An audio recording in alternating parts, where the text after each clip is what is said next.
नमस्कार आप सभी को आपके अपने YouTube चैनल अंकुश मैथमेटिक्स में आप सभी का स्वागत है। देखिए बाबू, आज हम लॉकडाउन मैथ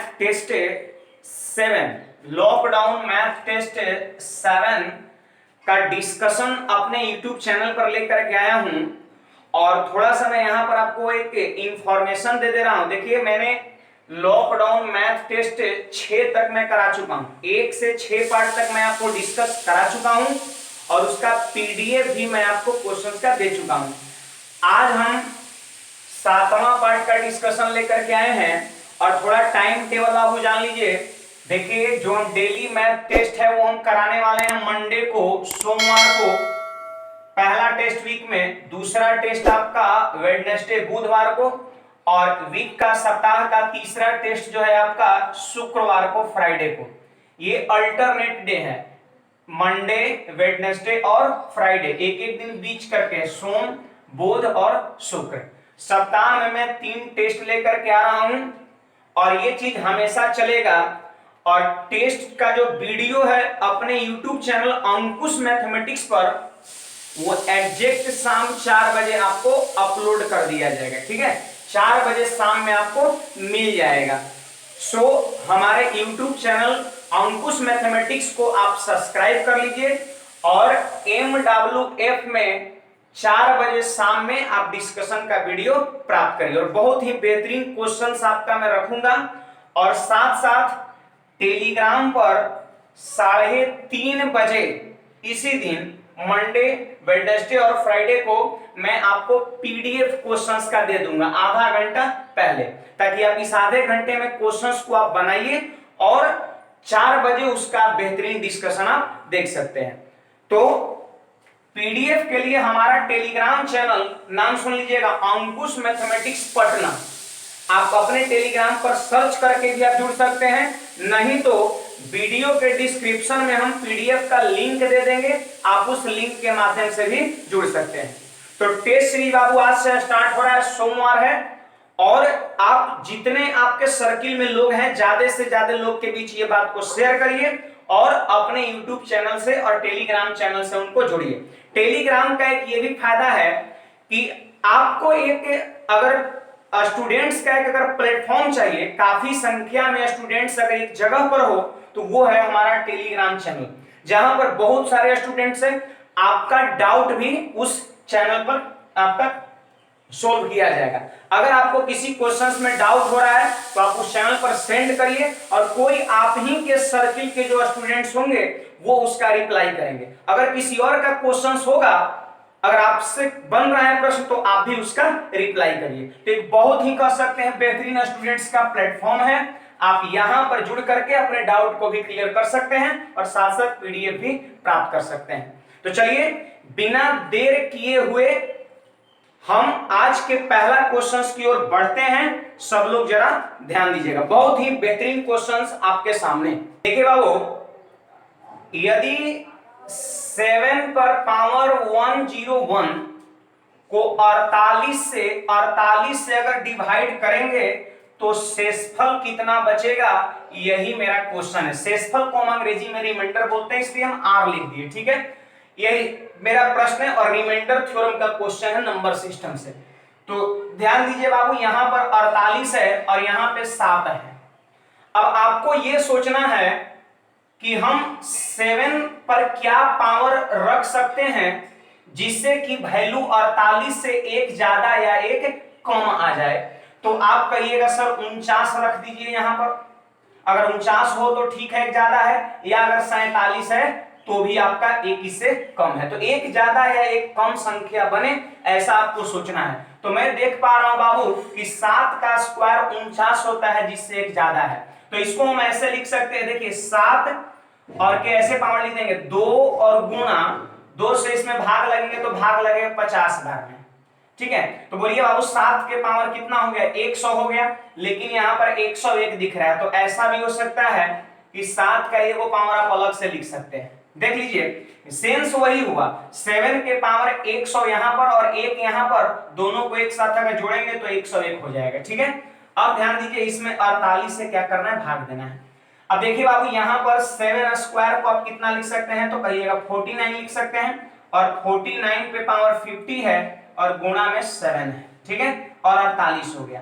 इसको ऐसे लिख सकते हैं कि नहीं, 7 का स्क्वायर मैंने 49 लिख दिया और पावर को जेब का तेज छोड़ दिया। अब देखिए यहां पर नियम ये कहता है कि अगर कह सकते हैं भाज्य पावर के रूप में हो तो 48 से भाग इस बेस में देते हैं। तो बोलिए 48 से अगर 49 में भाग देंगे बाबू तो शेषफल कितना बचेगा, जल्दी बोलिए, 1 बचेगा कि नहीं, 1 बचेगा कि नहीं, और 1 पर पावर जब 50 करेंगे तो 1 ही होगा। अरे 1 पे पावर कितना भी करेंगे, 1 को 50 पर गुना करेंगे तो रिजल्ट 1 ही ना होगा, और गुणा में 7 है और नीचे क्या है 48 आपका है, ठीक है। अब देखिए बाबू 7 में 48 से भाग लगेगा, जल्दी बोलिए, 7 में 48 से भाग नहीं लगेगा, और नहीं लगेगा तो वही आपका क्या हो जाएगा, शेषफल हो जाएगा। तो यही आपका 7 आपके क्वेश्चंस का आंसर हो जाएगा। एक और बात बाबू जानिए, कभी कभी इसी टाइप के प्रश्न में ऊपर वाला चीज क्या होता है, निगेटिव हो जाता है। ऊपर वाला चीज क्या होता है, निगेटिव, तो शेषफल लिखने के लिए हम 48 में से उसको क्या करते हैं, घटा देते हैं। अगर सपोज -7 यहां पर आता तो 48 में से 7 41 आपके प्रश्न का उत्तर हो जाएगा। तो याद रखिएगा कि अगर अंश निगेटिव हो जाए, अगर न्यूमरेटर निगेटिव हो जाए तो शेषफल लिखने के लिए क्या करेंगे बाबू, हर से अंश को घटा देंगे, हर से अंश को घटा देंगे। और अगर कह सकते हैं न्यूमरेटर पॉजिटिव हो जाए, जैसे ही पॉजिटिव है ना तो ज्यों का त्यों लिख देंगे, अगर पॉजिटिव है तो ज्यों का त्यों लिख देंगे। तो उम्मीद है आपको ये पहला प्रश्न समझ में आया होगा। देखिए अगर आपको बढ़िया लगा तो आप अभी मेरे लिए एक लाइक जरूर वहां पे दागिए, एक लाइक जरूर बनता है। देखिए क्वेश्चन नंबर 2 क्या कहता है बाबू, ध्यान से पढ़िएगा। किसी कार का जो चालक है अपने से 260 मीटर आगे एक स्कूल बस देखता है। ध्यान दीजिएगा यहां पर क्या है बाबू, एक कार है, देखिए कार है, और यहां पे क्या है आपका स्कूल बस है, और कितना आगे देखता है बाबू, तो आप कहिएगा 260 मीटर आगे देखता है। मतलब स्कूल बस जो है वो कार से 260 मीटर आगे है। क्वेश्चन कहता है कि 2 मिनट बाद स्कूल बस जो है 640 मीटर पीछे हो जाए। जरा समझिएगा, जानते हैं क्या हुआ, 2 मिनट जब ये दोनों चला, 2 मिनट, ऐसा नहीं कि स्कूल बस रुका हुआ है, दोनों चल रहा है सेम डायरेक्शन में, तो 2 मिनट बाद जानते हैं कार जो है, कार से स्कूल बस 640 मीटर पीछे हो जाती है। सोचिए पहले था 260 मीटर आगे स्कूल बस, और जब 2 मिनट कार चली और ये भी चली तो 640 मीटर पीछे चला गया स्कूल बस। इसका मतलब जानते हैं दूरी कितना तय किया, इसका मतलब जानते हैं दूरी कितना तय किया, 260। अरे 260 जब तय किया होगा तब तो ये कार स्कूल बस को पकड़ लिया होगा, लेकिन कार निकल गया 640 मीटर आगे। मतलब देखिए 260 अगर चला तो स्कूल बस के बराबर हुआ, लेकिन 640 और चला तब ना 640 पीछे चला गया। इसका मतलब हम कह सकते हैं कि इसके द्वारा जो तय की गई दूरी है वो जोड़ दीजिए बाबू, कितना हो गया, आप कहिएगा सर 900 मीटर हो गया। तो ये यहां पर रियल बातें हैं, 900 मीटर जो है आपका दूरी हो गया तय किया हुआ कार द्वारा। कै मिनट में, 2 मिनट में। कितने मिनट बाबू, 2 मिनट में। और बोलता है कि कार की चाल कितना है, 45 किलोमीटर प्रति घंटा। तो पूछ रहा है स्कूल बस की चाल कितना है, भी आपसे पूछ रहा है, ठीक है। तो भी की वैल्यू निकालना है तो जरा ध्यान दीजिए, डायरेक्शन दोनों का सेम है तो स्पीड घटता है, पता है सबको, तो 45 माइनस भी होगा। तो बोलिए बाबू क्या होगा, चाल बराबर और दूरी कितना, 900 तय किया कै मिनट में, 2 मिनट। तो 2 मिनट को 120 सेकंड बोल सकते हैं क्या, अरे 1 मिनट में 60 सेकंड, तो 2 मिनट में 120 सेकंड। तो देखिए ये मीटर है और ये सेकंड है, हमको ऑप्शन दे रखा है किलोमीटर पर आवर में, तो क्या दिक्कत है, मीटर पर सेकंड को अगर 18/5 से गुणा कर देंगे तो किलोमीटर पर आवर में चेंज हो जाएगा, ठीक है। अब देखिए बाबू काटिए, 60 से 2 बार में, और 60 से ही कटेगा कितने बार में, 15 बार में। देखिए 2 से ही कटेगा 9 बार में, और 5 से कटेगा 3 बार में। देखिए ये कितना हो गया 27, और यहां हो गया 45। अब 27 आके घट जाएगा 45 में, और भी जो माइनस में उस तरफ चला जाएगा। तो मैं देख पा रहा हूं भी बराबर कितना हो जाएगा आपका, तो 45 में 27 घटाइए ना, 18, और यही 18 किलोमीटर प्रति घंटा जो है ये स्कूल बस की स्पीड हो जाएगी। तो साफ एकदम क्लियर है कि पहले 260 मीटर जो है वो कार पीछे थी, और 2 मिनट में 640 मीटर आगे हो गए, इसका मतलब कार टोटल कितना डिस्टेंस कवर किया, तो 260 प्लस 640 900 मीटर। क्या मिनट में? 2 मिनट में। और दोनों का डायरेक्शन सेम है तो चाल क्या होता है, घटता है, सबको पता होनी चाहिए। डायरेक्शन अपोजिट पे चाल क्या होता है, जुटता है, तो चाल बराबर सीधे कर देंगे दूरी बटा समय। मीटर पर सेकंड है तो किलोमीटर पर आवर बदलने के लिए 18/5 से गुणा कर देंगे, ठीक है। तो भी का मान निकलेगा। उम्मीद है आपको बहुत ही बढ़िया लग रहा होगा।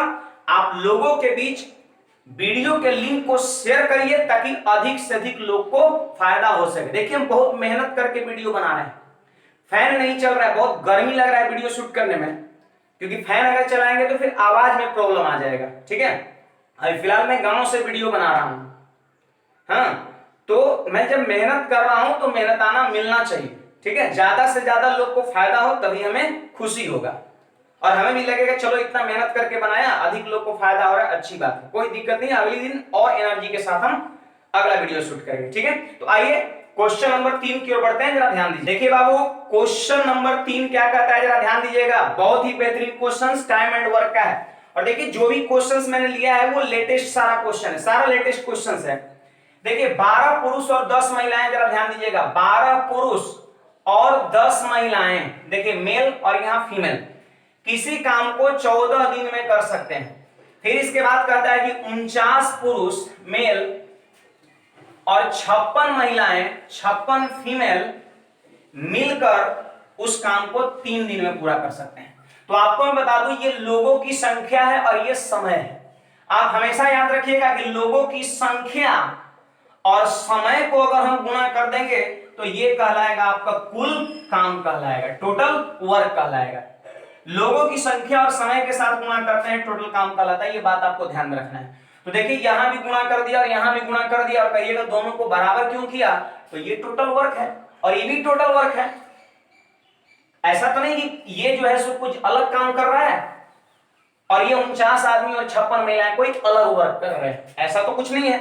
एक ही काम को ये दोनों लोग निपटा रहा है, तो 3 दिनों में और ये 14 दिन में, तो काम बराबर है, इसलिए मैंने दोनों को इक्वल कर दिया।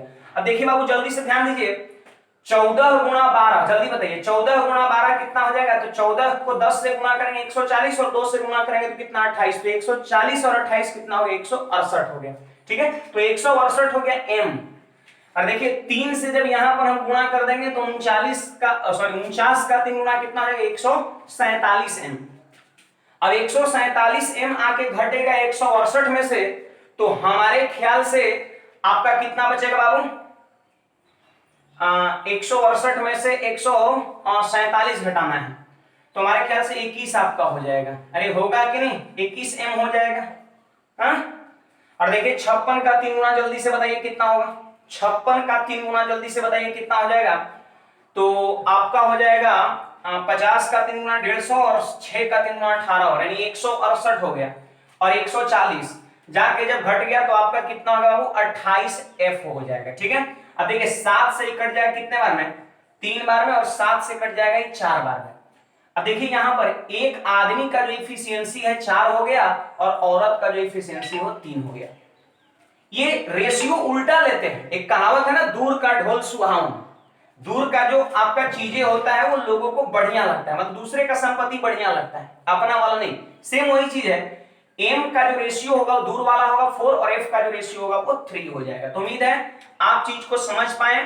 m/f जो है वो 4/3 मिल चुका है। और पूछेगा ये किसका रेशियो आपने लिख दिया, तो हम सीधे कहेंगे वर्क इफिशियंसी, कार्य क्षमता का।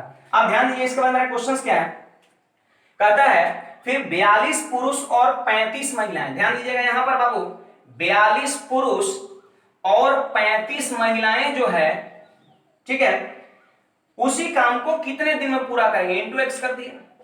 अब देखिए यहां फिर लोगों की संख्या गुना समय भी कुल काम। अब देखिए एक्स की वैल्यू निकालने के लिए एलएचएस में भी कुछ लिखना होगा। देखिए यहां पर दो चीज है, ई भी कुल काम है, ई भी कुल काम है, दोनों में से किसी एक को यहां पर आप उतार दीजिए, ठीक है। तो ध्यान दीजिएगा, इसको अगर यहां पर हम उतार देते हैं तो क्या होगा, जरा ध्यान दीजिए, 12m और प्लस 10f और इंटू बाबू कितना 14, ठीक है।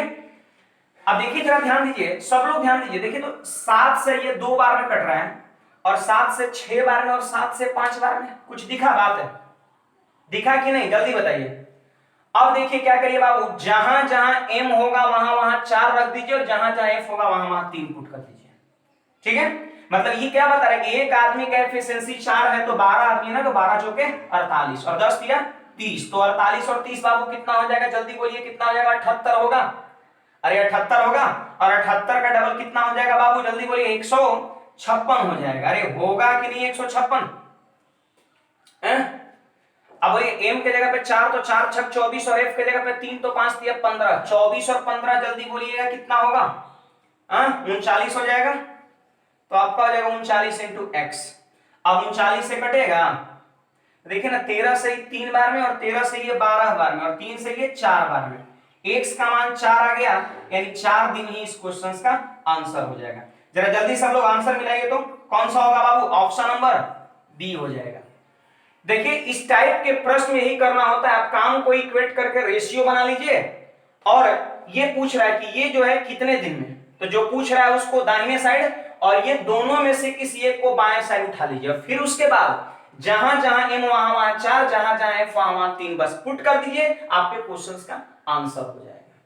ठीक है, तो देखिए मैंने थोड़ा जानबूझ करके ये क्वेश्चंस लिया था ताकि थोड़ा बड़ा बड़ा डाटा आपको दिखे, देख रहे हैं 49 56 इस तरह का, ऐसे एग्जाम में ये छोटा छोटा डाटा ज्यादातर देखने को मिलता है। देखिए बाबू एक क्वेश्चन नंबर 4 आपके सामने है, और यहां पर देखिए कंसेप्ट जरा ध्यान दीजिए। अगर यहां पे लिखा हुआ है cos थीटा लिखा हुआ है, cos थीटा लिखा हुआ है, ठीक है, cos थीटा लिखा हुआ है, तो इसको आप और क्या लिख सकते हैं, तो cos थीटा को बताइए, आप लिख सकते हैं sin 90 माइनस थीटा। पता है ये सबको बात कि sin 90 माइनस थीटा बराबर क्या होता है, cos थीटा होता है। मतलब ये है कि अगर cos लिखा रहे तो उसको आप sin लिख दीजिए, और जो भी एंगल यहां पर दिया हुआ रहेगा उसको 90 में से घटा दीजिए। ठीक है, और ये sin रहेगा तो cos लिखेंगे, cos रहेगा तो sin रहेगा लिखेंगे, tan रहेगा तो cot लिखेंगे, sec रहेगा तो cosec। पता है ना कि 90 के रिस्पेक्ट में क्या होता है, चेंज हो जाता है। ठीक है, मतलब क्या करना है, अगर cos रहे तो sin जिसमें चेंज होता है उसको लिख देना है, और जो भी एंगल यहां पे रहेगा वो 90 में से घटा के लिखना है, 90 में से घटा के लिखना है। ठीक है, तो जरा ध्यान दीजिए, यहां पर इसी को हम ठीक वैसे ही चेंज करना चाह रहे हैं, तो जरा आप ध्यान दीजिए, cos 9 है उसको हम ज्यों का त्यों छोड़ देंगे, और sin जो 81 है इसको आप क्या लिख सकते हैं, तो देखिए sin चेंज होता है cos में, और 90 में से घटा के लिखना है, तो 90 में से 81 घटाएंगे तो 9 डिग्री। ठीक है, तो वही बाबू cos 9 प्लस cos 9 क्या हो जाएगा, तो आप कहिएगा 2 cos 9 डिग्री होगा। ठीक है, और यहां पर कुछ नहीं मतलब गुना साइन है। अब देखिए बाबू यहां पर ध्यान दीजिए, cosec 81 को चेंज करना चाह रहे हैं, तो cosec चेंज होता है sec में, और 90 में से 81 घटेगा 9, तो sec 9 और sec 9 दो बार जब जुटेगा तो 2 sec 9 डिग्री। ठीक है, अब बाबू यहां पर ध्यान दीजिए जरा, इसको आप क्या लिख सकते हैं, इसको आप लिख सकते हैं cosec, और 90 में से 34 घटाइए तो 56। अब बोली बाबू sin theta into cosec theta, पता है क्या होता है 1, sin theta into cosec theta कितना होता है 1, और प्लस है यहां पर। फिर देखिए इसको आप चेंज कर लीजिए, तो cosec चेंज होता है sec में, और 90 में से 65 घटाइए तो 25। अब ध्यान दीजिए cos theta into sec theta कितना होता है 1। अब देखिए बाबू cos 9 डिग्री इंटू sec 9 भी कितना होता है 1, अरे ये दोनों गुना हो कितना हो जाएगा 1, तो बोलिए ऊपर में कितना होगा 2 दूना 4, और नीचे 1 1 2, 2 से 2 बार में कट जाएगा, 2 आपके क्वेश्चंस का आंसर हो जाएगा। तो उम्मीद है आपको ये बात समझ में आया होगा। देखिए मैं बहुत मेहनत करके बना रहा हूं वीडियो को, आप फटाफट जो है सो इसको शेयर करिए, एकदम आग लगा देना है, आप सभी को ये बात बता देना है कि अंकुश सर अपने YouTube चैनल पर डेली मैथ टेस्ट शुरू कर दिए हैं। ठीक है, हाँ देखिए नेक्स्ट क्वेश्चन की ओर बढ़ते हैं, जरा ध्यान दीजिएगा। देखिए क्वेश्चन नंबर 5, एकदम वीडियो को आग की तरफ फैला देना है। हाँ देखिए, एक साझेदारी में ए बी और सी निवेश करते हैं, लीजिए बाबू पार्टनरशिप का क्वेश्चन है, और 3 पार्टनर यहां पर है, ए है बी है और सी है। ए शुरुआत में कुछ पैसे निवेश करता है, और बी 6 महीने के बाद उससे दुगना निवेश करता है। तो ध्यान दीजिएगा बाबू, ए जो है शुरुआत में कुछ पैसा निवेश करता है, मतलब मान लीजिए कि ए जो है वन निवेश करता है पूरे 12 महीने के लिए। ठीक है, अब बी के बारे में पढ़ी करें, बी 6 महीने बाद दुगुना निवेश करता है, मतलब अगर ए 1 रुपए निवेश किया तो बी 2 रुपए निवेश किया, और 6 महीना बाद निवेश किया है तो इसका पैसा बिजनेस में 6 महीना लगा रहेगा ना। अरे 6 महीने बाद जब आया तो आगे आने वाले मात्र 6 महीने का ही इसका पैसा लगा रहा। सी के बारे में पढ़िए बाबू जल्दी से सब लोग, कह रहा है कि सी 8 महीने के बाद तिगुना राशि, तो लीजिए बाबू ए निवेश किया है 1 और इसका तिगुना, तो 1 का तिगुना कितना होता है 3, और ये 8 महीना लेट से आया ना, तो इसका पैसा मात्र 4 महीना के लगा रहेगा। आपको समझिए, क्योंकि आगे प्रश्न में वार्षिक लाभ दे रखा है कितना 27,000 रुपया। ध्यान दीजिएगा, क्वेश्चंस में क्या है कि वार्षिक लाभ दिया हुआ है बाबू कितना 27,000 रुपए, यानी 1 साल का लाभ दिया हुआ है। इसका मतलब ये 12 महीने के लिए लगाया और ये 6 महीना लेट से आया, तो इसका पैसा मात्र 6 ही महीना लगा रहा। ये 8 महीने लेट से आया, मतलब इसका पैसा मात्र 4 महीना लगा रहा।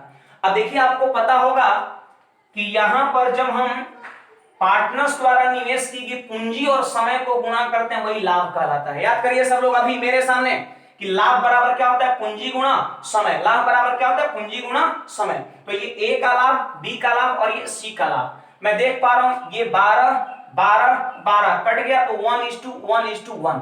इसका अर्थ ये हुआ कि लाभ जो है ये तीनों के बीच बराबर बराबर बराबर बटेगा। देखिए, कभी भी रेशियो अगर 1:1:1:1 आ जाए तो समझना है कि हिस्सा प्रत्येक का बराबर बराबर होगा। क्वेश्चन कहता है कि सी का हिस्सा बताओ, तो 27,000 रुपया टोटल लाभ है, इसको हम बराबर बराबर तीनों आदमी में बांटेंगे, तो सी का हिस्सा कितना हो जाएगा, जल्दी बोलिएगा 9,000 रुपए। और ये रहा आपके क्वेश्चन का 9,000 आंसर। ठीक है। और एक खास बात यह है कि अगले दिन हम जैसे एक अल्टरनेट में मैं आपको अल्टरनेट डे में टेस्ट करा रहा हूं, और एक अल्टरनेट डे में कल से मैं टाइम एंड वर्क पढ़ाने वाला हूं। कल से मैं टाइम एंड वर्क पढ़ाने वाला हूं, और टाइम एंड वर्क मैं आपको ऐसा पढ़ा दूंगा कि किसी भी एग्जाम का प्रश्न आपसे चूकेगा नहीं। और एक ही मेथड से मैं पूरा चैप्टर टाइम एंड वर्क हो और पाइप और टंकी हो उसको मैं क्लियर कर दूंगा, चाहे किसी भी लेवल का क्वेश्चन हो, कितना भी बड़ा बड़ा भयानक क्वेश्चन हो। ठीक है, इसलिए ज्यादा से ज्यादा लोगों को शेयर करिए ताकि उसको टेस्ट से भी फायदा हो और चैप्टर टाइम एंड वर्क में पढ़ाने वाला उसका भी फायदा मिल सके। ठीक है, आइए बाबू क्वेश्चन नंबर 6 पढ़िएगा। 10 संख्याओं का औसत x है। देखिए, सबसे पहले एवरेज में ये बात पता होनी चाहिए कि योगफल जो होता है वो आपका औसत गुना क्या होता है, संख्या होता है। मतलब अगर आप एवरेज को प्रेक्षणों के या फिर कह सकते हैं डाटा के नंबर से गुणा कर देते हैं तो उसका योगफल निकल जाता है। तो क्वेश्चन यही तो बोल रहा है बाबू, जरा पढ़िए ना कि 10 संख्या 10 हुआ, एवरेज x है, तो योगफल कितना होगा, जल्दी बोलिए। 10x होगा, योगफल 10x होगा। ये है 10 को संख्या का योगफल कितना 10x। कहता है कि उसमें से एक संख्या 38 है। ठीक है, मतलब 10 को में एक संख्या क्या है 38 है। अब कहता है 38 को 19 से बदल दिया जाए। 38 को 19 से बदल दिया जाए, इस लाइन का अर्थ यह हुआ कि 38 को इसमें से निकाल दिया गया, एक संख्या को निकाल दिया गया और फिर जो है उसके बदले 19 उसमें शामिल कर दिया गया। तो देखिए, निकाला गया इसलिए माइनस कर दिए, शामिल कर दिया गया इसलिए जोड़ दिए। अब बताइए बाबू, एक संख्या निकालेंगे और एक संख्या डाल देंगे तो क्या उसके काउंटिंग पे, नंबर्स पे, संख्या पे कोई प्रभाव पड़ेगा, गिनती पे कोई प्रभाव पड़ेगा? नहीं।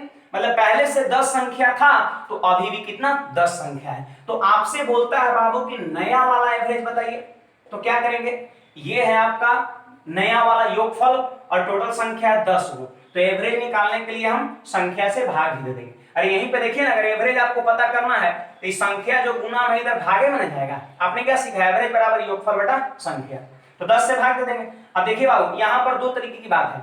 इसका मतलब क्या होगा, अरे -38 और +19 कितना होगा, जल्दी बोलिए ना, -19 होगा।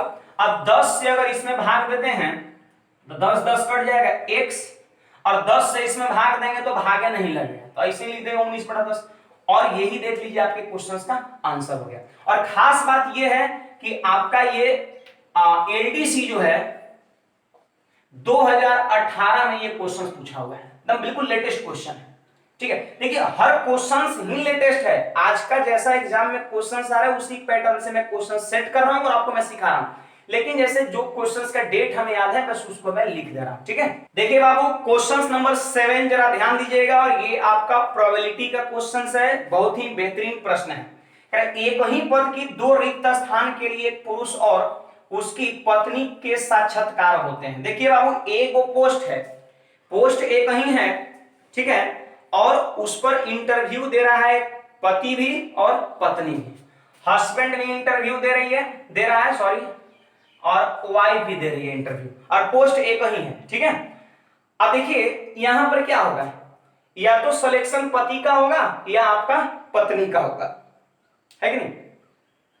अब देखिए यहां पर जरा ध्यान दीजिए, यदि पति के चुने जाने की प्रायिकता 1/7 है, मतलब बात को ध्यान दीजिए, ये मैं प्रोबेबिलिटी ऑफ इवेंट्स, ठीक है, मतलब पति चुना जाएगा उस पोस्ट पर, इसकी प्रायिकता 1/7 है, और तथा पत्नी के चुने जाने की प्रायिकता 1/5 है, 1/5 है। तो ये हो गया पीई, प्रोबेबिलिटी ऑफ इवेंट्स, है ना। या फिर यहां पर ऐसे लिख देंगे एस, यानी प्रोबेबिलिटी ऑफ सिलेक्शन, चुने जाने का, और यहां पे लिख देंगे P S dash, S dash. देखिए अगर आप इसमें डैश ऐसा लगा देते हैं तो वो निगेटिव सेंस को बताता है, अगर ये चुने जाने की प्रायिकता तो ये हो जाएगा नहीं चुने जाने की प्रायिकता। तो एक बात बताइए बाबू, प्रायिकता जो है मैक्सिमम कितना होता है, 1 होता है, और एक भाग में 1/7 भाग चांस है कि पति का सिलेक्शन हो जाएगा, तो 6/7, अरे 1 में से 1/7 को माइनस करिए ना जल्दी सब लोग, बोलिए कितना होगा, 6/7। तो 6/7 चांस ये है कि पति का सिलेक्शन नहीं होगा। फिर 1 में से आप इसको माइनस करिए, 1/5 को माइनस करिए तो 4/5, यानी 4/5 ये चांस है कि पत्नी का सिलेक्शन नहीं होगा। तो क्वेश्चन लास्ट में क्या कहता है जरा पढ़िएगा, लास्ट वाला लाइन कहता है कि उसमें सिर्फ एक के चुने जाने की प्रायिकता क्या है, मतलब क्या प्रोबेबिलिटी है कि इसमें सिर्फ एक चुना जाएगा। ध्यान दीजिएगा बाबू, यहां पर ध्यान दीजिए, पोस्ट एक ही है और दोनों लोग में कंपटीशन है, दोनों मूर्खे न था लोग, अरे पैसा तो घर ही पर आता, आपस में लोग एडजस्ट कर लेता, या तो ये या तो ये, कोई एक जॉब आपका ले लेता, लेकिन हो सकता है दोनों में आपका ये होगा, हाँ किसको जॉब मिलता है, कंपटीशन होगा, ठीक है, कंपटीशन का दौर है, आप भी कर रहे हैं कंपटीशन की तैयारी। तो देखिए जरा ध्यान दीजिए, यहां पर हम कह सकते हैं एक जगह खुशी होने वाला है तो दूसरी जगह गम होने वाला है। ध्यान दीजिएगा, अगर यहां पर कह सकते हैं पति का सिलेक्शन होगा, ध्यान दीजिएगा एच, तो पत्नी का सिलेक्शन नहीं होगा। देखिए डब्ल्यू पर ऐसे डैश मार दिए मतलब निगेटिव सेंस को बता रहे, या जहां रहता है प्लस लिखते, या ये भी हो सकता है, ये भी हो सकता है कि वाइफ का सिलेक्शन हो जाए, अगर वाइफ का सिलेक्शन हो जाएगा तो फिर हस्बैंड का सिलेक्शन नहीं होगा, अरे पोस्टवा तो एक ही गुना है। तो यहां पर ध्यान दीजिए, प्रायिकता में बात ध्यान में रखिएगा, जहां और का केस रहेगा वहां गुना करिएगा, और जहां या का केस रहेगा वहां प्लस करिएगा। देखिए ये दोनों चीजें एक साथ हो रहा है, अगर पति का सिलेक्शन होगा तो पत्नी का सिलेक्शन नहीं होगा, क्रिया एक साथ हो रहा है इसलिए गुना, या का केस बन जाएगा, अरे या तो ये काम होगा या तो ये घटना घटेगा या फिर ये घटना घटेगा, इसलिए यहां पर बीच में प्लस डाल दिए। और अगर पत्नी का सपोज सिलेक्शन होगा तो पति का सिलेक्शन नहीं होगा, ठीक है। तो इस तरह के प्रश्न में ये सोच सूचना एकदम कंपलसरी है और ये चीजें बहुत ही महत्वपूर्ण है, ध्यान दीजिएगा, ठीक है। अब सिंपली यहां पर हम पुट कर देंगे, तो एच का मतलब आपको समझना है कि चुने जाने की प्रायिकता, और जब डैश लग जाए तो नहीं चुने जाने का, मतलब ऐसे समझ लीजिए, ठीक है। देखिए अगर पति चुना रहा है तो इसका प्रायिकता 1/7 और पत्नी नहीं चुना रही है, देखिए यहां पर तो 4/5, ठीक है बाबू। और देखिए यहां पर पत्नी चुनी जाएगी तो 1/5 और पति नहीं चुना जाएगा तो 6/7। जल्दी बोलिए बाबू, 4 कितना 35 अब प्लस 6/35, तो जोड़िए एलसीएम 35 होगा, और 4 और 6 कितना 10/35, तो 5 से 2 बार में और 5 से 7 बार में 2/7 आपके क्वेश्चन का आंसर हो जाएगा। तो उम्मीद है आपको ये बात समझ में आया होगा। हम अगले प्रश्न की ओर बढ़ते हैं। अगर आपको ये प्रश्न बढ़िया लगा तो जल्दी से आप एक बार लाइक ठोकिए, जल्दी से, जो विद्यार्थी लाइक नहीं किए हैं ऊपर में लाइक ऐसे थंब का आ रहा है चिन्ह, उसको आप लाइक कर दीजिए। कुछ नमूना लोग ऐसा भी होता है, जैसे 1000-2000 लाइक में आपका एक आध क्या होता है वो डिसलाइक कर देता है, पता नहीं किस वैरायटी का वो आदमी बना हुआ है ना। खैर आपकी मर्जी, जो आप चाहे वही करें। तो देखिए जरा ध्यान दीजिए, एक और बात मैं यहां पे बताना चाहता हूं, जरा ध्यान दीजिए। एक और एग्जाम में क्या प्रश्न आता है, जहां तक हमें याद है दरोगा में एक क्वेश्चन, दरोगा का एग्जाम जो प्री हुआ था उसमें क्वेश्चंस पूछा था, जानते हैं क्वेश्चंस इसी तरह का था। लास्ट में क्या पूछा था कि परसेंटेज पूछ दिया था, लास्ट में क्या पूछा था बाबू, परसेंटेज, कि कितने परसेंट चांस बनता है किसी एक के सिलेक्शन का। तो सीधे देखिए 2/7 आप निकाल चुके हैं, एक फ्रैक्शन हो गया, और परसेंट में बदलने के लिए 100 से सीधे गुना कर दिया, मतलब 200/7 यही आपके क्वेश्चन का आंसर हो जाएगा अगर आपसे परसेंटेज पूछा तो। मैं एक और क्वेश्चन बताया, जरा ध्यान दीजिएगा यहाँ पर। देखिए बाबू एक बहुत ही बेहतरीन क्वेश्चन 8 नंबर कहता है 27 पावर x और प्लस 27 पावर x माइनस 1/3, ठीक है, ठीक है बाबू, और इक्वल टू दे रखा है 972 और हमसे पूछता है x का मान कितना होगा। देखिए बाबू, इस टाइप के प्रश्न का मैं बहुत ही बेहतरीन कंसेप्ट बताने वाला हूं, आप गौर फरमाइएगा। देखिए 27 पावर x यहां भी और 27 पावर x यहां भी, मैंने क्या किया, इसको कॉमन कर लिया। ध्यान दीजिएगा सब लोग, 27 पावर x को मैंने क्या किया, कॉमन कर लिया। देखिए बाबू, ये जब कॉमन कर लिए तो यहां पर 1 बच गया। और ध्यान दीजिए यहां पर कैसे सोचते हैं, काफी लोग इसको तोड़ते तोड़ते काफी लेंदी कर देते, वो सब कुछ नहीं करना है। देखिए 27 का पावर x माइनस 1/3 है, इसका मतलब हुआ 27 पे पावर x भी है और गुणा 27 के पावर माइनस 1/3 भी है। इसका अर्थ होता है कि 27 के पावर x भी है और 27 के पावर माइनस 1/3 भी है। अब बताइए कि ये जब कॉमन हम कर लिए हैं, 27 के पावर x को कॉमन कर लिए हैं, इसका मतलब 27 के पावर माइनस 1/3 बचा हुआ है, ठीक है, 27 के पावर माइनस 1/3 बचा हुआ है। अगर यहाँ प्लस साइन रहता तो प्लस 1/3 लेते, ऐसे प्लस का कोई मतलब नहीं होता है। अब देखिए बाबू, 1/3 का मतलब होता है घनमूल, क्यूब रूट। तो जल्दी बोलिए बाबू, 27 का घनमूल कितना होगा, जल्दी बोलिए, 27 का घनमूल कितना होगा, जल्दी बोलिए। 3 होता है, 27 का क्यूब रूट 3 होता है, तो यहाँ पर 27 का क्यूब रूट कितना हो गया, 3 हो गया, ठीक है, 1/3 की वैल्यू लिख दिया। अब देखिए बाबू, ऊपर में बच गया अभी माइनस साइन है, देखिए 3 के पावर -3 का मतलब होता है, पता है ना 3 का इनवर्स 1/3, जल्दी से बोलिए। अब देखिए बाबू, इसको हम लिख सकते हैं 27 को ऐसे, 27 के पावर x है, और यहां पे लिख सकते हैं, जल्दी बोलिए, 4/3 और यहां पे 972। देखिए बाबू, 4 से ये कट जाएगा, जल्दी काटिए, 243 बार में कट रहा है कि नहीं, हाँ। अब देखिए जरा ध्यान दीजिए, और ये 3 से जब जाके गुणा हो जाएगा, देखिए ना यहां पे लिख रहा हूं मैं 27 के पावर x, और जब 3 से गुणा होगा तो करिए ना, 3 तिया 9 और 4 तिया 12 की 2 और 3 दूना 6 और 1 7, 729 हो गया बाबू, गुणा करिए ना, 729 हो गया, और 729 को 27 का स्क्वायर लिखते हैं, जल्दी बोलिए, 27 27, याद रखिएगा बराबर के दोनों साइड अगर बेस इक्वल हो तो बेस खत्म हो जाता है। जल्दी बोलिए, x का मान कितना, 2, 2 आपके क्वेश्चन का आंसर हो जाएगा। जल्दी बताइए कौन सा ऑप्शन है, ऑप्शन नंबर ए हो जाएगा। तो उम्मीद है आपको ये क्वेश्चन समझ में आया होगा। हम अगले क्वेश्चंस की ओर बढ़ते हैं, जरा ध्यान दीजिएगा। देखिए बाबू, एक बहुत ही बेहतरीन क्वेश्चंस 9 नंबर। देखिए अगर आपको क्वेश्चन समझ में आ रहा है और वैसे लोग वीडियो देख रहे हैं जो अभी तक सब्सक्राइब हमारे चैनल को नहीं किए हैं, और प्रतिदिन कह सकते हैं अल्टरनेट डे में अगर आपको इस तरह का टेस्ट चाहिए, बेहतरीन चैप्टर पर अगर आपको कॉन्सेप्ट चाहिए, तो आप हमारे चैनल को अभी अभी तुरंत बस सब्सक्राइब करिए और साथ साथ बेल आइकन को भी दबा दीजिए, ताकि आपको वीडियो का नोटिफिकेशन मिलता रहे, ठीक है। और अल्टरनेट डे में हम शाम में 4 बजे मिलेंगे टेस्ट के साथ, ठीक है। आइए बाबू, क्वेश्चन नंबर 9, एक और बेहतरीन क्वेश्चन, ध्यान समझिएगा। एक जहाज 30 किलोमीटर प्रति घंटे की गति से चल रही है। ध्यान दीजिए बाबू, एक जहाज है और जहाज जो है वो 30 किलोमीटर प्रति घंटे की स्पीड से चल रही है, पानी जहाज है, 30 की स्पीड से चल रही है। और क्वेश्चन का ये कहना है बाबू, जरा ध्यान दीजिए, कहता है कि यह जानने के लिए कि उसके नीचे समुद्र कितना गहरा है। देखिए जहाज यहां पर है, समुद्र के ऊपरी, पानी के ऊपरी हिस्से पर, और जानना चाहता है कि उसके नीचे समुद्र कितना गहरा है, ठीक है, मतलब समुद्र की गहराई कितना है।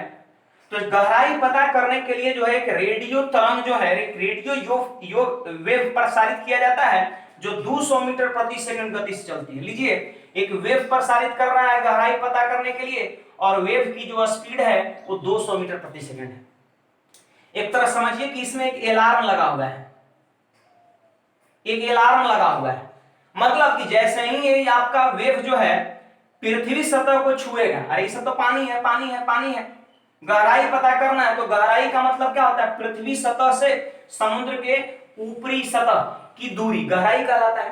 तो एक अलार्म लगा हुआ है, और ऐसा उसमें कह सकते हैं सेटिंग है कि जैसे ही ये वेव है पृथ्वी सतह को टच करेगा, सरफेस जैसे ही मिल जाएगा, एक अलार्म बजेगा यहाँ जहाज में एक अलार्म बजेगा। तो पढ़िए ना, कहता क्या है कि जो 200 मीटर प्रति सेकंड की गति से चलती है, तब जहाज को उसका सिग्नल 500 मीटर की दूरी तय करने के बाद मिल जाता है। देखिए ये जहाज जो है सो वेव तो यहीं पर छोड़ दिया, लेकिन ये जहाज ऐसा नहीं कि यहाँ पर रुका हुआ तैर रहा है, जहाज आगे बढ़ रहा है। और जानते हैं इस जहाज को कह सकते हैं, जहाज में अलार्म कब बजा, जब 500 मीटर की दूरी तय कर लिया।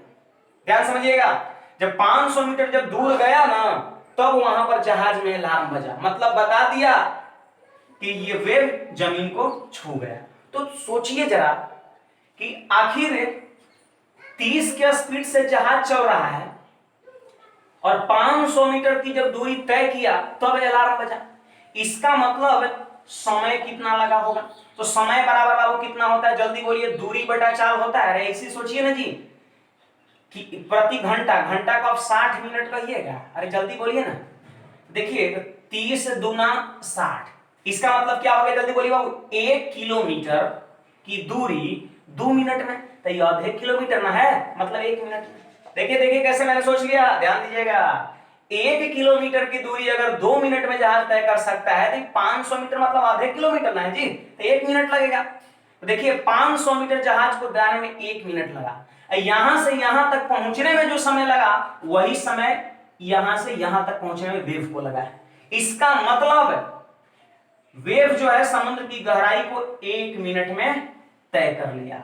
1 मिनट में वेव यहां से यहां पहुंच गया। जानते हैं वेव की स्पीड कितना था? 200 मीटर प्रति सेकंड था। 1 मिनट का मतलब समझते हैं 60 सेकंड। ध्यान समझिएगा, यहां से यहां कर सकते हैं वेव 60 सेकंड में पहुंच गया, जबकि 200 मीटर प्रति सेकंड गति से चल रहा है। तो क्वेश्चन कह रहा है कि ये दूरी बताओ। ये दूरी का मतलब क्या बोल रहा है कि समुद्र की गहराई बताओ। यही समुद्र की गहराई है ना, यही ना समुद्र की गहराई है जी। अरे बोलिए जल्दी, यही गहराई है। मतलब दूरी, दूरी बराबर क्या होता है, चाल गुणा समय। तो देखिए 200 मीटर प्रति सेकंड चाल है और समय है 60 सेकंड है। जब गुणा करेंगे तो कितना हो जाएगा, 12,000 मीटर, और 12,000 मीटर का मतलब 12 किलोमीटर। देखिए इतना बेहतरीन आपको कोई नहीं समझा सकता, ये बात जान लीजिए।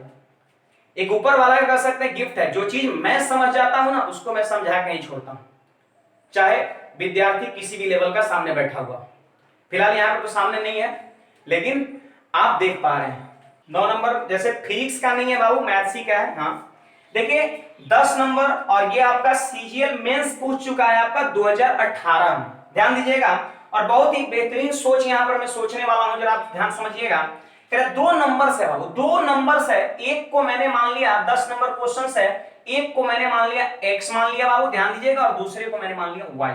अब कहता है क्या है, जरा ध्यान दीजिए, जब पहली संख्या में 160% की वृद्धि हुई है। लीजिए पहली संख्या को 160% बढ़ाया गया। देखिए कोई भी संख्या जो होता है वो अपने आप में 100% होता है, पहले से होता है 100%, और 160% अगर बढ़ जाएगा इसका मतलब 260% हो जाएगा। ध्यान दीजिए, पहली संख्या जानते हैं कितना हो चुका है, x का 260%, तो 260 बड़ा 100, अगर 20 से काटते हैं तो 13, और यहां 20 से काटते हैं तो 5। तो देखिए जरा ध्यान दीजिए, पहली संख्या को अगर हम 160% बढ़ाते हैं तो संख्या बन गया 13x/5। कहता है तो प्राप्त संख्या दूसरी संख्या से 86 कम है। देखिए दूसरी संख्या है, और जानते हैं ये जो संख्या प्राप्त हुआ ना दूसरी संख्या से 86 कम है। ये जो संख्या प्राप्त हुआ ये दूसरी संख्या से 86 कम है। ठीक है, अब इसके बाद पढ़िए, यदि पहली संख्या को 110 बढ़ाया जाता है, फिर से एक बात यही बात बोल रहा है कि अगर पहली संख्या को 110 बढ़ा दे, लीजिए मैं ऊपर लिख रहा हूं, तो x + 110 हो गया। अरे हुआ कि नहीं, जब 110 बढ़ाएंगे तो प्राप्त संख्या दूसरी संख्या से 200 कम हो जाता है। देखिए बाबू ये जो संख्या प्राप्त हुआ ये दूसरी संख्या से 200 कम है। देखिए इससे ये जो संख्या 86 कम है, और इससे ये जो संख्या मिला है 110 बढ़ाने पर 200 कम है। अब क्वेश्चन क्या कहता है, दोनों संख्याओं का योगफल कितना है। दोनों संख्याओं का योगफल पूछने का मतलब बाबू x + y आपसे पूछ रहा है। ठीक है, अब ध्यान दीजिएगा, जरा गौर फरमाइएगा। देखिए ध्यान समझिएगा, इससे इसके पास 86 रुपया कम है, समझिएगा समझिएगा, और इससे इसके पास 200 रुपया कम है। एक बात बताइए, 200 कम कितना है, इससे ये कम कितना है 200, और ये कम कितना है बाबू 86। ये 86 कम है और ये 200 कम है। ये मात्र 86 ही कम है और ये 200 कम है। मैं पूछ रहा हूं इससे ये कितना कम है, तो 114 कम नहीं है। अरे 200 में से 86 घटेगा 114, इससे ये 200 कम है, इससे 86 कम है, मतलब इससे 114 कम है। ठीक है ना, 86 कम है, 86 रुपया कम है इसके पास 200 रुपया कम है, मतलब इससे भी इसके पास 14 रुपया कम है। तो क्या करेंगे, इसमें से इसको घटा देंगे, बराबर कर देंगे 114, इसमें से इसको घटा देंगे, बराबर कर देंगे 114, इसमें से इसको घटा देंगे, बराबर कर देंगे 114। उम्मीद है आपको ये बात समझ में आया होगा। तो 13x/5, ध्यान दीजिएगा, 13x/5 में से हम क्या किए, ध्यान दीजिए, x प्लस 110 को घटा दिए और बराबर हो गया 114। देखिए बाबू, ये अगर हम कोष्ट को हटाएंगे तो माइनस और प्लस माइनस यहां भी क्या हो जाएगा, माइनस। जल्दी बोलिएगा। अब देखिए बाबू, ध्यान दीजिए, यहां पर 110 जाकर उधर जुड़ जाएगा तो 200 कितना हो जाएगा, 24 हो जाएगा। और देखिए यहां पर 5x 13x में से घटेगा तो 8x/5।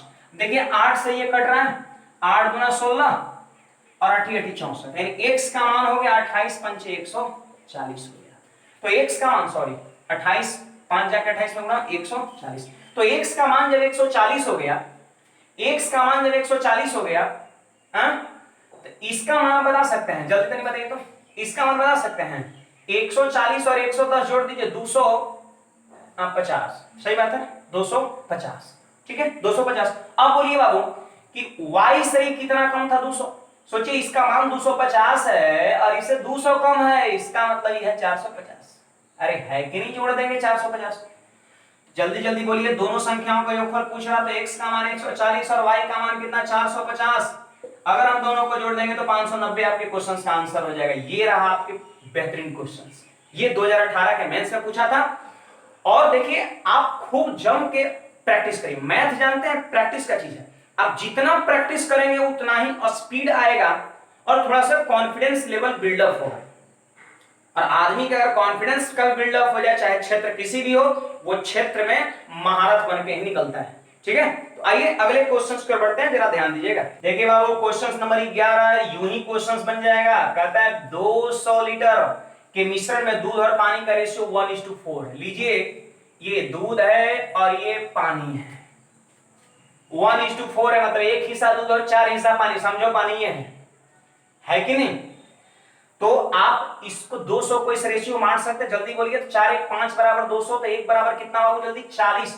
तो कह सकते हैं 40 लीटर और ये 160 लीटर। उम्मीद है 200 को इस रेशियो में आप शेयर कर सकते हैं। अब क्वेश्चन क्या कहता है कि कितना दूध और मिला दे कि दूध और पानी का रेशियो 3:5 हो जाए। देखिए बाबू, दूध कितना है 40 और पानी कितना है 160। कह कितना दूध और मिला दे, तो दूध में मैंने x क्या किया, ऐड कर दिया। दूध में मैंने x क्या किया, ऐड कर दिया, और जिससे कि रेशियो कितना हो जाए 3:5 हो जाए, 3:5 हो जाए। ध्यान दीजिएगा, तो बराबर कर दिए, दूध और पानी का रेशियो 3/5। देखिए 5 से बाबू कट जाएगा, कितने बार, तो 32 बार में, और 3 जाके गुणा होगा तो 32 या 96, और 40 जाके घट जाएगा तो x बराबर कितना, 56 लीटर। और ये रहा आपके क्वेश्चंस का आंसर, मतलब 56 लीटर दूध और आपको मिलाना होगा। तो देखिए मैंने ये बेसिक कंसेप्ट बताया है, बेसिक कंसेप्ट बताया है। आप चाहे तो इस प्रश्न को रेशियो के माध्यम से भी बना सकते हैं, लेकिन देखिए ये भी बेस्ट है। देखिए समझ में आना चाहिए और एग्जाम में कम समय लगना चाहिए, और इसमें दोनों चीजें हैं, इसलिए हम लोग बेसिक से ही काम चला लेंगे। ठीक है, आगे कभी सेट में रेशियो मेथड भी हम करा देंगे। देखिए बाबू, क्वेश्चन नंबर 12 क्या कहता है, जरा ध्यान दीजिए। 3 अंकों की 2 संख्या, माइंड में सेट करिए, 2 संख्या है और 3 अंक है, 2 संख्या और 3 अंक है। कितने अंक, 3 अंक। हाँ, कहता है मसा और लसा दिया हुआ है। देखिए बाबू, इस तरह के प्रश्न में ध्यान दीजिए, मसा पढ़िए कितना है 23, तो पहली संख्या को हम कह देंगे 23a और दूसरी संख्या को हम कह देंगे 23b। ठीक है, 23a और 23b। आप चाहे तो इन दोनों का एचसीएफ निकाल के देख सकते हैं, 23 आएगा। अरे एचसीएफ 23 है तो संख्या क्या होगा, 23 का कोई ना कोई मल्टीपल होगा, तो 23 गुना a कर दिए और 23 गुना b कर दिए। अब कहता है इसका एलसीएम 1771 है। ध्यान दीजिएगा, 1771 इसका एलसीएम है। मैं पूछ रहा हूं ये दोनों का एलसीएम बताओ, तो 23 का एलसीएम 23 और ए बी का एलसीएम ए बी। चलिए 23 से इसको भाग दीजिए बाबू, तो 23 सते 161 और फिर 23 सते 168, यानी ए बी बराबर हो गया 77 हो गया। अब आप सोचिए कि ए और बी के जगह पर हम कौन कौन सी संख्या लें जिससे कि गुणा करने पर 77 आ जाए। तो ध्यान दीजिए बाबू, मेरे मन में ये चल रहा है 1 और 77, और चल रहा है 7 और 11 चल रहा है। आपके मन में क्या कुछ और चल रहा है? वैसी 2 संख्या सोचना है जिसको गुणा करने पर 77 आ जाए। तो ये हो गया आपका। अरे हुआ कि नहीं? आप ध्यान दीजिए बाबू जरा जल्दी से सब लोग। कह रहा है उन संख्याओं का योगफल। देखिए ये हो गया a की वैल्यू और ये हो गया b की वैल्यू, ये हो गया a की वैल्यू और ये हो गया b की वैल्यू। देखिए अगर हम अब संख्या हमको लिखना है, संख्या पहली संख्या 23a और दूसरी संख्या 23b। देखिए a और b का मान जब हम बैठाएंगे ना तभी हमको एक्चुअल संख्या मिल पाएगा। तो चलिए a का मान 1 बैठाते हैं तो 23 एकम 23 क्या 3 अंकों की संख्या मिला? अरे 23 एकम 23 क्या 3 अंकों की संख्या मिला? नहीं मिला। इसका मतलब ये पेयर से हमें संख्या नहीं निकल सकता। क्यों? क्योंकि संख्या हमको जो दिया हुआ है क्वेश्चन में वो 3 अंकों का दिया हुआ है, ना कि 2 अंकों का। मतलब इससे संख्या नहीं मिल पाएगा, तो इससे मिलेगा। चलिए जल्दी बोलिए पहली संख्या क्या होगा? तो a के जगह पे 7 रखिए तो 23 सते कितना 161। और देखिए बाबू b के जगह पे 11 रखिए तो 23 गुणा 11 कितना हो जाएगा? वो 253 होगा। अरे बोलिए ना 253 होगा कि नहीं? अब बोला दोनों संख्याओं का योगफल, तो 161 और 253 को हम ऐड कर देंगे। बोलिए बाबू कितना? 4, 1 और 4 यानी 414 आपके क्वेश्चंस का क्या होगा? आंसर हो जाएगा। तो इस ढंग से इस टाइप के क्वेश्चंस को हम कर सकते हैं। देखिए बाबू क्वेश्चन नंबर 13 क्या कहता है? 4 सेंटीमीटर एंड 6 सेंटीमीटर रेडियस वाले दो वृत्त एक दूसरे को अंदर से छूते हैं। देखिए आपको यहां पर 2 सर्कल बनाना है, 2 सर्कल बनाना है बाबू, 2 सर्कल बनाना है। और देखिए यहाँ पर 2 सर्कल मैंने बना भी दिया और दोनों एक दूसरे को अंदर से छू रहा है। देखिए यहाँ पर दोनों एक दूसरे को अंदर से छू रहा है इस पॉइंट पर, ठीक है। और एक का रेडियस बाबू कितना है? 4 सेंटीमीटर। तो जाहिर सी बात इसका सेंटर हम यहाँ पे ले लेते हैं। ये रहा 4 सेंटीमीटर, ध्यान रखना ये रहा 4 सेंटीमीटर। ये है अंदर वाले वृत्त का केंद्र बिंदु है, ठीक है। अब देखिए बाहर वाला जो वृत्त है उसका त्रिज्या है कितना? कितना है बाबू जल्दी बोलिए? 6 सेंटीमीटर है इसकी त्रिज्या और अंदर वाले वृत्त की त्रिज्या कितना था? 4 सेंटीमीटर।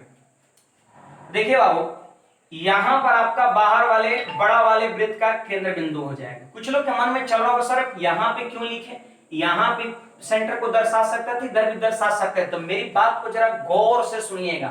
बोलिए छोटा वाले वृत्त की त्रिज्या 4, तो व्यास मतलब यहां से यहां तक कितना होगा बाबू जल्दी बोलिए? अरे बोलिए ना, ये त्रिज्या 4 तो पूरा कितना 8। अरे छोटा वाले वृत्त का व्यास कितना हो जाएगा? 8 हो जाएगा। होगा कि नहीं? 8 हो जाएगा, 8 हो जाएगा। मतलब यहां से यहां तक की दूरी 8 है। अब बोलिए बड़ा वाले वृत्त की त्रिज्या कितना है? 6 है। तो बोलिए त्रिज्या को 6 दिखाना है तो पॉइंट इधर ही लेंगे ना। अरे ई पूरा 8 है, हमको 8 से भी कम 6 दिखाना है तो और इधर लेंगे ना, तभी तो हो पाएगा। यहां लेंगे तो 8 ना हो जाएगा त्रिज्या जी, इधर लेंगे तो और ज्यादा हो जाएगा। समझिएगा बात को। इसलिए यहां पर बड़ा वाले वृत्त का सेंटर यहीं पे होगा। तो बोलिए यहां से यहां तक कितना हो जाएगा? 6। इसका मतलब ये हो जाएगा 2। यहां से यहां तक कितना होगा? 2 हो जाएगा, ठीक है। अब ध्यान दीजिए क्वेश्चन क्या कह रहा है जरा। कहता है कि बाह्य वृत्त की सबसे लंबी जीवा जो अंतःवृत्त की स्पर्श रेखा भी है। देखिए बड़ा वाले वृत्त की सबसे लंबी जीवा देखना है। बड़ा वाले वृत्त की सबसे लंबी जीवा। देखिए वृत्त की जीवा का मतलब होता है वृत्त के 2 बिंदु को मिलाने वाली रेखा। ऐसे अगर सिर्फ बोले किसी वृत्त की सबसे बड़ी जीवा क्या होगी तो आपका आंसर होगा सर डायमीटर होगा, व्यास होगा। व्यास किसी वृत्त की सबसे बड़ी जीवा होती है ना। लेकिन यहाँ पे बोल तो ना कि बड़ा वाले वृत्त की सबसे बड़ी जीवा, लेकिन कह रहा है कि छोटा वाले वृत्त को स्पर्श भी करना चाहिए। इसका मतलब ऐसे होगा, इसका मतलब ऐसे होगा, ऐसे होगा, स्पर्श करेगा। यहाँ पर ध्यान दिएगा, स्पर्श करेगा। देखिए छोटा वाले वृत्त को स्पर्श कर रहा है। यहाँ पर छोटा वाले वृत्त को स्पर्श भी करना चाहिए, ऐसा कंडीशन है। मतलब यही जीवा की लंबाई आपसे क्या कर रहा है? पूछ रहा है। ध्यान दीजिए बाबू, ये हो गया आपका बड़ा वाले वृत्त का केंद्र बिंदु हो गया। और यहां से हम क्या किए? जीवा पे लंब डाल दिए। पता है जब जीवा पे लंब डालते हैं केंद्र बिंदु से 2 बराबर भाग में बढ़ जाता है। आप ध्यान दीजिए, ये है बड़ा वाले वृत्त का केंद्र, तो ये हो गया आपका त्रिज्या बड़ा वाले वृत्त का। कितना है बाबू? 6। अब बोलिए यहां से यहां तक 8 है और ये है 6, तो ये 2 होगा कि नहीं? अब ध्यान दीजिए यहां पर सब लोग, ये बन गया एक समकोण त्रिभुज। अरे बना कि नहीं? और समकोण त्रिभुज में ये कोण बन गया 90 डिग्री। और ये कर्ण दे रखा है 6 और लंब दे रखा है 2, तो क्या ये आधार नहीं निकलेगा? Root under 6 square minus 2 square. तो 6 स्क्वायर कितना? 36 और 2 स्क्वायर 4, तो 36 में 4 घटा कितना? Root under 32। तो रूट अंडर 32 का मतलब होता है 4 रूट 2। अरे 16 बाहर निकल जाएगा 4 बनकर। तो 4 रूट 2 यहां से यहां तक और 4 रूट 2 आपका यहां भी है। टोटल कर सकते हैं जीवा की लंबाई कितना? 8 रूट 2। अरे 4 रूट 2 इधर, 4 रूट 2 इधर, 8 रूट 2 नहीं हुआ? यही आपके क्वेश्चन का आंसर हो जाएगा। तो उम्मीद है आपको ये ज्यामिति का प्रश्न समझ में आया होगा। हम अगले प्रश्न की ओर बढ़ते हैं, जरा ध्यान दीजिएगा। देखिए बाबू, एक बहुत ही बेहतरीन क्वेश्चन 14 नंबर आपके सामने, जरा ध्यान दीजिएगा। x plus y plus z equal to 0 दे रखा और इसकी वैल्यू आपसे पूछ रहा है। और खास बात ये है, ये आपका जो है वो मेंस 2018 का पूछा हुआ है, सीजीएल का क्वेश्चन से, ठीक है। और देखिए यहां पर बेसिकली ही क्वेश्चंस को कर सकते हैं, लेकिन यहां पर बेसिक जो मेथड्स है वो टाइम टेकिंग आपका है।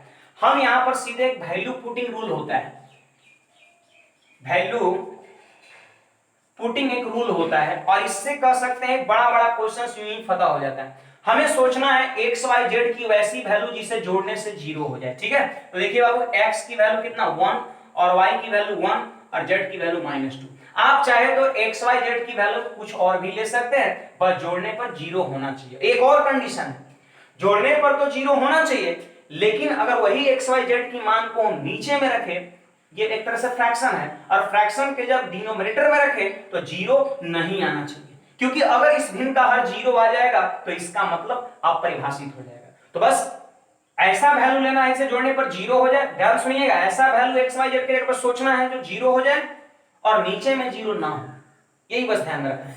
और ये कोई जरूरी है कि मैंने 1 1 -2 लिया तो सिर्फ यही होगा, अनेकों होगा, अनेकों होगा, ठीक है। तो चलिए जरा ध्यान देते हैं यहां पर, और यहां पर हम कुछ डाटा को ले लेते हैं। इससे भी आसान जानते हैं कब होगा, जब 0 1 और -1 ले लेंगे, इससे भी चीजें आसान हो जाएगी जब 0 1 और -1 ले लेंगे, ठीक है। तो चलिए जरा ध्यान देते हैं, यहां पर देखते हैं। अब इस प्रश्न का उत्तर लिखने के लिए क्या करेंगे, जहां x होगा वहां 0 रख देंगे। तो बोलिए बाबू, x की जगह 0 रखेंगे तो ये खत्म हो जाएगा, अरे खत्म हो जाएगा। x की जगह यहां 0 रखेंगे तो ये भी खत्म हो जाएगा, ठीक है। अब y की जगह पे 1 रखेंगे, 1 रखेंगे तो 3 एकम कितना 3, ठीक है। और z की जगह -1 रखेंगे तो -1 का स्क्वायर करेंगे तो +1, ठीक है। अरे क्लियर है कि नहीं। और y की जगह पे कितना रखें बाबू 1 1, तो 2 एकम कितना 2। अब बोलिए 4 में 2 से भाग देंगे तो उत्तर 2 हो जाएगा। देखिए ई भी बैठाएं तो 2 ही आया, और अगर इसे भी सपोज आप बैठा दे तो भी 2 आता। हम 0 इसलिए लिए ताकि चीज थोड़ा और आसान हो। जैसे 0 अगर जैसे लिए तो ये दो टर्म खत्म ही ना हो गया, ये दोनों टर्म को आप मिटा भी सकते हैं। मतलब समझ जाइए, आपको सिर्फ इतने ही का मान निकालना है। तो एक्स वाई जेड की वैल्यू बस पुट कर दीजिए, आपके क्वेश्चन का आंसर हो जाएगा। आ जाइए बाबू लोग, 15 नंबर कहता है, ध्यान दीजिएगा सब लोग, एकदम आराम से क्वेश्चंस को कर सकते हैं कि ए किसी काम के 50% भाग को, आपको पता है 50% भाग मतलब आधा, अरे 50% मतलब आधा कै दिन में 16 दिन में। तो जरा ध्यान दीजिए, आधा काम 16 दिन में, तो पूरा एक काम 32 दिन में। तब 32 दिन आएगा कैसे, तो उलट के गुना, उलट के गुना 1/2 है ना, 2/1 से कर दिए। तो बोलिए बाबू कितना होगा, जल्दी बोलिए, 32 दिन। यानी ए पूरे काम को 32 दिन में खत्म कर सकता है। फिर इसके बाद पढ़िए, तो कहता है कि बी उसी काम के 1/4 भाग को, 1/4 को 24 दिन में। ध्यान दीजिएगा बाबू, 24 दिन में 1/4 काम, तो पूरा काम देखिए, जब भी टोटल काम का समय निकालना हो ना, उलट के गुना कर देते हैं, 4/1 से गुना कर देंगे, मतलब कितना हो जाएगा 96 दिन हो जाएगा, ठीक है। अब ध्यान दीजिए, क्वेश्चंस करे हुए एक साथ, तो ध्यान दीजिए ये दोनों का एलसीएम कितना हो जाएगा 96 होगा। अरे ए और बी दोनों एक साथ काम को टाइम निकालना है, ए प्लस बी एक साथ का समय निकाला, जब मिल जाएगा तो कितना टाइम लगेगा, तो 32 या 96, 96 कम 96, तो 96 में क्या करेंगे बाबू, जल्दी बोलिए। दोनों जब मिल जाएगा तो एक दिन में 4 काम करेगा, तो बोलिए 4 से कटेगा कितने बार में, 24 बार में।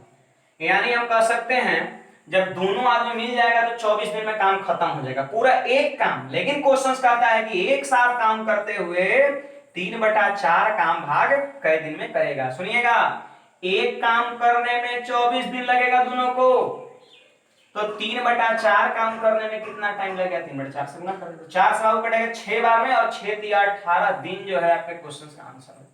तो उम्मीद है आपको ये बात समझ में आया होगा। अगले क्वेश्चन की ओर बढ़ते हैं, ध्यान समझिएगा। वस्तुओं का मूल्य इस प्रकार अंकित किया जाता है कि लाभ 25%। बात को समझिएगा, देखिए अगर हम खरीद के लाए चीज, अगर हम 100 में, और ऐसा अंकित किया जाता है कि 25% लाभ हो, इसका मतलब 125 छाप दिए होंगे। अरे सोचिए ना, इसका मतलब 125 छाप दिए होंगे। 100 का अगर खरीद मूल्य होगा तो 125 प्रिंट कर दिए होंगे 25% लाभ कमाने के लिए। कुछ छूट देने के बाद ये अंकित मूल्य हो गया, कुछ छूट देने के बाद लाभ घटकर हो गया कितना 12.5%। मतलब कुछ छूट देकर के बेचा जा रहा है, और जानते हैं बेचने से क्या हो रहा है, मात्र 12.5% का लाभ हो रहा है। तो बोलिए बाबू अगर 100 में खरीदे हैं और 12.5% का अगर लाभ हो रहा है, इसका मतलब बिक रहा हो कितना, 112.5।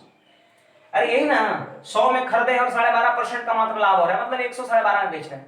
तो क्वेश्चंस करेंगे डिस्काउंट का परसेंटेज बताओ, कितने परसेंट का डिस्काउंट दिया गया हमको बताओ। तो देखिए डिस्काउंट तो हमेशा अंकित मूल्य पे दिया जाता है। 125 रुपए वस्तु पर छपा हुआ था और 112.5 रुपए बेच दिया, मतलब 12.5 रुपए का मैंने डिस्काउंट दे दिया। तो कितना परसेंट दिया, यही आपसे क्या करता है, पूछता है। ध्यान दीजिए डिस्काउंट दिया इतना, किस पर, 125 पर, और गुणा कितना, 100। देखिए इससे ही कट जाएगा 10 बार में, और 10 से 0 से 0 खत्म, 10% आपके क्वेश्चन का आंसर है। अरे 12.5 है, अरे पूरा 12 पर 5 है, तो इससे 10 बार में कटेगा ना, 10 गुना 0 0 खत्म, 10%। देखिए बाबू 17 नंबर क्वेश्चन, एक बेलन और एक शंकु के आधारों की त्रिज्याएं बराबर है। लीजिए बेलन और शंकु का त्रिज्या बराबर है और ऊंचाई भी बराबर है। यदि उसके वक्रपृष्ठ के क्षेत्रफल का अनुपात इतना है तो ठीक है, त्रिज्या और ऊंचाई का रेशियो बताओ कितना है। देखिए बेलन का कर्व सरफेस एरिया क्या होता है, 2 पाई आर एच, और शंकु का क्या होता है, तो आप कहिएगा पाई आर एल होता है। अच्छा एल जो होता है तिरछी ऊंचाई होता है, तो एल के जगह पर ऐसे लिख सकते हैं √r² प्लस h², लिख सकते हैं कि नहीं। और इसी का जो रेशियो है वो दिया है 8:5, और लास्ट में पूछता है कि त्रिज्या और ऊंचाई का रेशियो बताओ, r/h=4। देखिए ये है आपका सरफेस एरिया है किसका, सिलेंडर का, और ये आपका कोन का है। देखिए पाई आर से पाई आर खत्म हो गया, और 2 से कितने बार में, 4 बार में। अब देखिए रूट हटाने के लिए स्क्वायरिंग करेंगे, जल्दी बोलिए, स्क्वायरिंग करेंगे, तो स्क्वायरिंग करेंगे तो ऊपर में हो जाएगा h², और यहां जब स्क्वायरिंग करेंगे तो रूट हट जाएगा, यानी r² प्लस h², और उधर स्क्वायरिंग करेंगे तो कितना 16 और बटा में कितना 25। बोलिए बाबू क्रॉस मल्टीप्लीकेशन करेंगे, जल्दी बोलिए।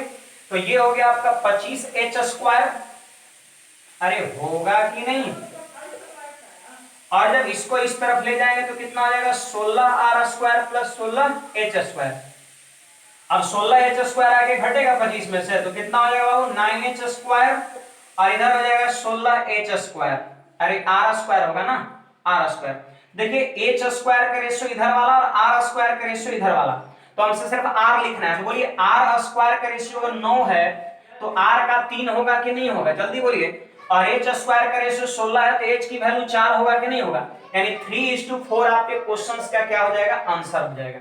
तो उम्मीद है आप ये बात को समझ पा रहे होंगे। देखिए बाबू क्वेश्चन नंबर 18 क्या कहता है, यदि 1 into 2 into 3 into dot dot dot dot dot into n को फैक्टोरियल n से संकेतित किया जाता है, तो factorial 8 minus factorial 7 minus factorial 6 का मान कितना होगा। ऑप्शन तो बाबू सब लोग आप देख रहे हैं, है ना, देख रहे हैं सब लोग ऑप्शन, ध्यान दीजिएगा जरा।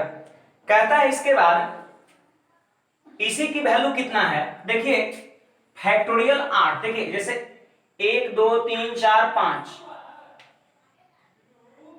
अगर इसको मान लेते हैं, अगर 5 से हम गुणा कर देते हैं 1 2 3 4 5, तो उसको लिखेंगे फैक्टोरियल 5। अगर हम 1 से लेकर के 6 तक गुणा करते हैं तो उसको लिखेंगे फैक्टोरियल 6। अगर फैक्टोरियल 8 लिखा हुआ है, इसका मतलब हो गया 8 से लेकर के 1 तक गुणा, 8 से लेकर के 1 तक गुणा, तो बोलिए इसको लिखेंगे 8 गुणा 7 गुणा, और आगे लिखने का मन नहीं है तो फैक्टोरियल 6 लिख दिए। अब बोलिए फैक्टोरियल 7 को हम क्या लिखेंगे, 7 इंटू फैक्टोरियल 6 लिख दिए, ठीक है, और यहां पे लिख दिए फैक्टोरियल 6, ज्यों का त्यों छोड़ दिए। अब बोलिए बाबू फैक्टोरियल 6 को हम कॉमन कर लेंगे, तो फैक्टोरियल 6 को जब कॉमन करेंगे तो कितना हो जाएगा, 8 सते 56 हो जाएगा, अरे होगा कि नहीं, और माइनस कितना 7 और माइनस कितना 1, तो बोलिए यहां पे हो गया फैक्टोरियल 6, और 56 में से 7 घटेगा तो कितना 49, फिर 1 घट जाएगा तो कितना 48। तो अब देखिए ये ऑप्शन कहीं पर अगर है तो ठीक है, देख लीजिए बाबू कहीं पर ये ऑप्शन है, तो ऑप्शन नंबर ए है बाबू। अब देख लीजिए 48 का मतलब क्या होगा 6 गुणा 8, दिख रहा है, तो ये आपके क्वेश्चन का आंसर हो जाएगा। आइए बाबू क्वेश्चन नंबर 19, देखिए बहुत ही बेहतरीन क्वेश्चन है, और ये 8वाही संयोजन पर क्वेश्चन है, 8वाही संयोजन पे प्रश्न है। और कंपाउंड इंटरेस्ट में अगर जिनको जैसे संयोजन में प्रॉब्लम होता है, 8वाही 4वाही 6वाही 10वाही 15वाही, कह सकते कोनों माही का प्रश्न रहेगा, तो आप उसको आसानी से बना सकते हैं। अगर आपको तनिक इसमें डाउट होता है इस टाइप में, तो हमारे चैनल के आप प्ले लिस्ट में जाइए और वहां कंपाउंड इंटरेस्ट में जाइए, तो हमारे ख्याल से लगभग 5वां या 6ठा पार्ट में संयोजन बेस्ड मैंने बताया है। आप जाकर के उस वीडियो को आप देख लेते हैं तो आज के बाद आपको संयोजन का प्रॉब्लम नहीं होगा। ध्यान दीजिएगा जरा 19 नंबर, 100 रुपए की धनराशि मतलब प्रिंसिपल है 15% वार्षिक दर से 2 वर्ष में। लीजिए बाबू, रेट की अगर हम बात करें तो 15% पर एनम है, और अगर हम टाइम की बात करें तो कितना दिया है, 2 साल दिया है। कहता है कि 12,777 रुपए 60 पैसे हो जाती है, जबकि ब्याज 8 माही आधार पर चक्रवृद्धि किया जाता है, तो x का मान कितना है, मतलब मूलधन आपसे पूछ रहा है। और जानते हैं संयोजन कैसा है, संयोजन कैसा है, 8 माही संयोजन। 8 माही संयोजन का मतलब होता है 8-8 महीने में ब्याजों पर ब्याज लगना, 8-8 महीने में ब्याजों पर ब्याज लगना। तो सुनिए जरा, 2 वर्ष का मतलब कितना होता है बाबू, जल्दी बोलिए, 24 महीना होता है। 2 वर्ष मतलब 24 महीना, तो बोलिए 8 माही कितना गो होगा, 8 माही कितना गो होगा, 3 गो होगा कि नहीं। अरे 24 महीना में 8 माही क्या होगा, 3 गो होगा। इसका मतलब n बराबर कितना हो जाएगा, 3। अरे 8 महीना 8 महीना 8 महीना 3 गो मिलेगा तब ना 24 महीना होगा, तो n बराबर 3 होगा। अब ध्यान दीजिए जरा यहाँ पर कि 12 वर्ष के लिए अगर रेट 15% है, 15% वार्षिक, मतलब 12 वर्ष के लिए रेट अगर 15% है तो संयोजन 8 माही है। तो आप हमको बताइए कि सॉरी 15% वार्षिक का मतलब 12 महीना पर मंथ, 12 महीने का रेट है 15%, तो 8 महीने का कितना होगा, तो 15/12 गुना। देखिए ऐसे यहां पर हम लोग रेट निकालेंगे। तो बोलिए बाबू 4 से 2 बार में, 4 से 3 बार में, 3 से 5 बार में, तो कितना हो गया, 10% हुआ कि नहीं। इसका मतलब नया रेट जो है वो निकल चुका है, कितना बाबू, जल्दी बोलिए, 10%। लेकिन 10% क्या, तो कहिएगा 8 माही, 10% 8 माही रेट निकल चुका है। ध्यान दीजिए मैंने कैसे निकाला है, 15% वार्षिक मतलब 12 महीने का रेट 15%, इसलिए 8 महीने इक्वल टू व्हाट, एक नियम लगा दिया है, तो 10% आ गया। अब देखिए यहां पर चक्रवृद्धि मिश्रधन दिया हुआ है, तो ध्यान दीजिए n बराबर 3 है, तो लाइन ड्रॉप करके और 3 भाग में क्या करेंगे, बांट देंगे। मैं लाइन मेथड करा रहा हूं, देखिए मैं पूरा कंपाउंड इंटरेस्ट लाइन मेथड से कराया, बहुत ही बेहतरीन मेथड, और एक मेथड से पूरा चैप्टर खत्म हो जाता है। तो ध्यान दीजिए, पहला 8 महीना, दूसरा 8 महीना और तीसरा 8 महीना, ये तीनों मिलकर के 8, 8, 16 और 8, 24 महीना अर्थात 2 साल पूरा हो जाएगा। बोलिए हर 8 महीने में ब्याज कितना लगेगा, 10%। तो यहाँ लिखिए जल्दी जल्दी, 10%, 10%, 10%, और यहाँ लिखेंगे 0, यहाँ 1% और 1, 1, 2, 10, 10, 20, 21 यानी 2.1% आपका हो गया। देखिए सिंपली 10%, 10%, 10%, लाइन मेथड में लाइन के ऊपर हम ऐसा ही लिखते हैं। साधारण ब्याज हर साल का बराबर होता है, हर समय का बराबर होता है। अब देखिए पहला समय का जो है चक्रवृद्धि ब्याज यहां पर 0 लगेगा, ब्याजों पर ब्याज जो है वो 0 लगेगा।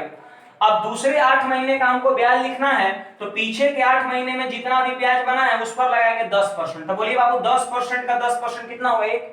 तीसरे 8 महीने का हमको ब्याज लगाना है, तो पीछे में जितना ब्याज बना है सब पर लगेगा कितना, 10%। तो 10, 10, 20 और 1, 21, 21 का 10%, 2.1। ठीक है, अब ये सभी को आप क्या करिए, जोड़ दीजिए, तो पूरे 24 महीने का आपका आ जाएगा कंपाउंड इंटरेस्ट। जल्दी जोड़िएगा, तो 10, 10, 20 और 10, 30 और 2, 32 और 1, 33.1। ध्यान दीजिएगा 33.1% जो आया वो सीआई आ गया। ठीक है, लेकिन क्वेश्चन आप देख रहे हैं तो 12,777 रुपए 60 पैसा जो है वो आपका मिश्रधन दिया हुआ है। तो बोलिए मूलधन होता है 100% और चक्रवृद्धि ब्याज इतना है, अगर हम दोनों को जोड़ देंगे तो मिश्रधन नहीं हो जाएगा। तो 100 में अगर 33.1 को जोड़ेंगे तो 133.1% मिश्रधन हो गया, बराबर इतना। आप इससे इसको काट के देख लीजिए, तो मैं देख रहा हूं 96 बार में कट जा रहा है, तो इतना परसेंट बराबर 96। इसलिए हमसे पूछ रहा है कि प्रिंसिपल बताओ, 100 रुपया प्रिंसिपल को बता रहा है, तो प्रिंसिपल 100% होता है, तो 1% अगर 96 के बराबर है तो 100% का मतलब कितना, 9600, और 9600 रुपए ही इस क्वेश्चन का आंसर हो जाएगा। ऑप्शन नंबर कौन होगा बाबू, सी नंबर। देखिए 96 या 98 बार में कटेगा, 96 बार में कटेगा तो 9600, 98 बार में कटेगा तो 9800।